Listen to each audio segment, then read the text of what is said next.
सगळीकडे समन्वय तालुका असो किंवा जिल्हा असो किंवा महाराष्ट्र असो, ह्या मुलींवरती कुठे ना कुठे आपण वारंवार हल्ले होतात बघत आहोत.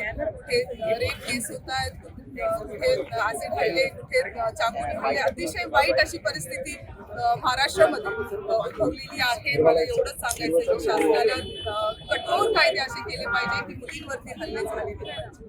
आता ही जी घटना आहे यातील दोषी अजूनही सापडलेला नाहीये, कुठेतरी पोलीस निष्प्रभ करतायत या सगळ्या. तर ह्या सगळ्या गोष्टींमध्ये म्हणजे काय मत राहिलेलं आहे की पोलिसांनी सहकार्य केलं पाहिजे.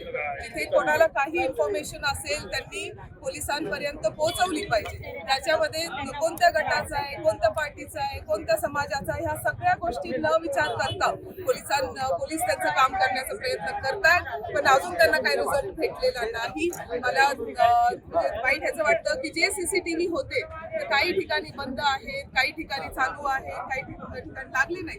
तर मला शाळेच्या परिसरामध्ये म्हणजे मला खरंच सरकारला विनंती करायची आहे की त्यांनी मुलींच्या सुरक्षेसाठी काय त्यांना फंड वाढवता येईल त्यांनी तो वाढवला पाहिजे.